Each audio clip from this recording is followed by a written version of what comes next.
آج ہم سیکھیں گے کہ کرمنل ٹرائل یعنی فوجداری مقدمہ کیسے بنتا ہے اور اس کی کیس پروسیڈنگ کیسی ہوتی ہے اور اس کا فائنل فیصلہ کن بنیادوں پہ سنایا جاتا ہے. سب سے پہلے سیکشن 154 سی آر پی سی جو کسی بھی فوجداری مقدمے کو ایک بیس دیتا ہے اور پروسیڈنگ سٹارٹ ہوتی ہے.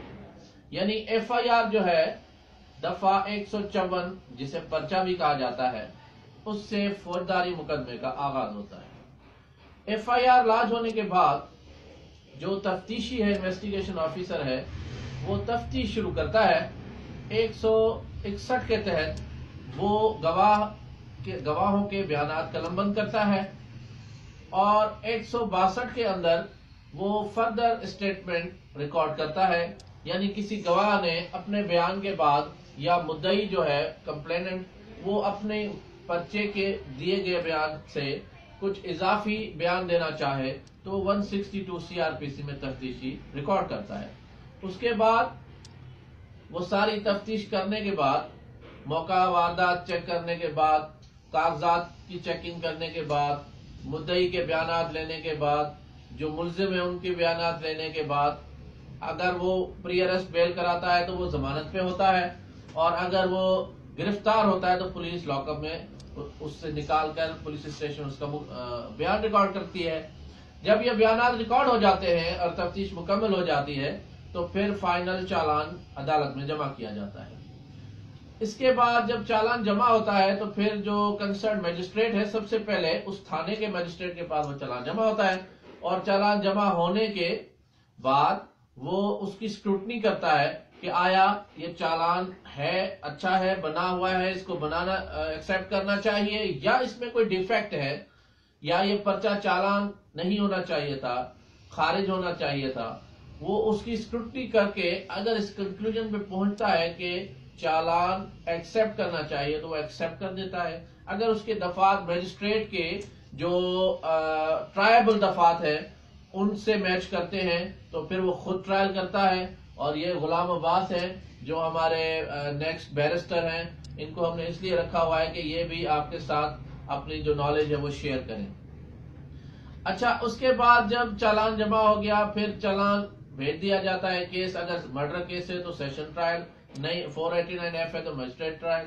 اس کے بعد پروسیڈنگ سٹارٹ ہوتی ہے. سب سے پہلے چارج فریم کیا جاتا ہے. جو فرد جرم ہے وہ ملزمان پہ عائد کرتا ہے جو متعلقہ عدالت کا جج ہے اور وہ ٹرائل کورٹ بن جاتی ہے. ٹرائل کورٹ سٹارٹ ہو جاتی ہے. ٹرائل سٹارٹ ہو جاتا ہے. پروسیڈنگ ٹرائل کورٹ کی سٹارٹ ہوتی ہے چارج فریم سے. فرد جرم جب عائد ہو گیا تو اس میں ملزم نے اگر تسلیم کیا کہ جی میں نے یہ جرم کیا ہے تو پھر فردر پروسیڈنگ اس کی ہوتی ہے اور پھر یہ کیس ججمنٹ پہ آ جاتا ہے اور اس کو تقریباً کیسوں میں سزا ہوتی ہے. اگر وہ صحت جرم سے انکار کرتا ہے ملزم کہتا ہے کہ میں بے گناہ ہوں میں نے جرم نہیں کیا تو پھر پراسیکیوشن جو ہے اس کو اس کیس کو ثابت کرنے کے لیے موقع دیا جاتا ہے. جب موقع دیا جاتا ہے تو پھر پراسیکیوشن اپنے جو وٹنسز ہیں وہ پیش کرتی ہے. ٹھیک ہے پراسیکیوشن جو ہے وہ اپنے وٹنسز پیش کرتی ہے. اس میں جو کمپلیننٹ ہے اس کا بیان ہوتا ہے اور اس کے بیان کے بعد اس کے جو گواہ ہیں ان کا بیان ہوتا ہے اور گواہوں کے بیانات کے بعد جو ملزم کا وکیل ہے اس کے پاس رائٹ آف کراس ایگزامینیشن ہوتا ہے. وہ اس پہ جرا کر سکتا ہے. جرا کرنے کے بعد ایک بیان ریکارڈ ہو گیا پھر اس پہ جرا ہو گئی. جرا کرنے کے بعد جب دونوں فریقین کی گواہیاں کمپلیٹ ہو جاتی ہیں اس کے بعد ایک سٹیج آتی ہے سیکشن 342 سی آر پی سی جو بہت امپورٹنٹ ہوتی ہے. اس میں ملزم کا بیان ریکارڈ کیا جاتا ہے. ملزم سے پوچھا جاتا ہے جو آج کل لیٹسٹ آصف سعید کھوسہ صاحب کی سپریم کورٹ کی لینڈ مارک ججمنٹس میں بہت زیادہ ہے کہ 342 میں the trial court is bound to confront each and every evidence which is brought by the prosecution against the accused.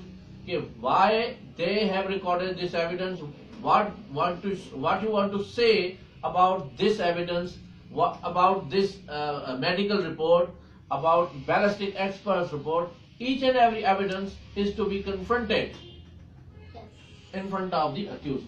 جب ملزم سے پوچھا جاتا ہے ایک ایک سوال کہ آپ کے خلاف یہ پرچہ ہوا کیوں ہوا، آپ نے کمپلینٹ نے آپ کے خلاف بیان دیا تو کیوں دیا، کمپلینٹ کے ساتھ گواہوں نے بیان دیا تو کیوں دیا، آپ سے یہ ریکوری ہوئی ہے، آپ کا اس کے بارے میں کیا کہنا ہے، آپ نے نشاندہی کی ہے موقع واردات کی، یہ ساری چیزیں جب ریکارڈ ہو جاتی ہیں 342 میں، اس کے بعد فائنل سٹیج آتی ہے فائنل آرگیومنٹس کی، یعنی آخری بحث۔ فائنل آرگیومنٹس جب ہو جاتے ہیں اس کے بعد عدالت ججمنٹ اناؤنس کرتی ہے، اور اس ججمنٹ میں یا تو ملزم کو باعزت بری کرتی ہے یا ملزم کو سزا دیتی ہے۔ اس میں ایک چیز آپ نے دیکھنی ہے کہ کچھ ایسے مقدمات ہیں کہ جن میں راضی نامے ہو جاتے ہیں، جیسے ایک مرڈر کیس ہے، کچھ مقدمے ایسے ہیں جو قابل راضی نامہ ہوتے ہیں اور کچھ ناقابل راضی نامہ۔ جو قابل راضی نامہ ہوتے ہیں ان میں راضی نامہ ہو سکتا ہے اگر دونوں پارٹیز پیچڈ اپ ہو جائیں اور وہ ایسا سیکشن ہو جو کمپاؤنڈیبل ہو، قابل راضی نامہ ہو۔ ایون اب ایک ٹیکنیکل پوائنٹ ہے کہ 365B یا 506/2 یا 392 یہ چھوٹے آفینسز ہیں مگر یہ قابل راضی نامہ نہیں ہے، اور جو 302 ہے 302 ڈیتھ سینٹنس کا کیپٹل پنشمنٹ کا ایک کیس ہے مگر وہ قابل راضی نامہ ہے، اس میں آپ راضی نامہ عدالت کی پرمیشن لے کے کر سکتے ہیں۔ اس میں پھر عدالت نے یہ دیکھنا ہوتا ہے کہ جو مقتول کے وارثان ہیں ان کو دیت کی اماؤنٹ پراپرلی پے ہوئی ہے یا نہیں، اور جو اسپیشلی مائنرز ہیں، جو ورثاء ہیں ان میں سے جو مائنرز ہیں ان کے لیے یا تو ان کے بینک اکاؤنٹ کھلوا کے یا ان کا ولی اپوائنٹ کرا کے ان کے اکاؤنٹ میں پیسے جمع کرائے جائیں، یا زمین جو ہے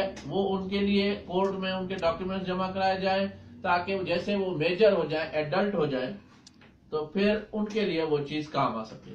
تو یہ چیزیں تھیں۔ آپ میرا YouTube channel Ghulam Sajjad Gopang advocate supreme court Islamabad subscribe کریں تاکہ جتنے بھی میرے ویڈیوز ہوں جو لیکچرز ہوں وہ بآسانی آپ دیکھ سکیں۔ Thank you.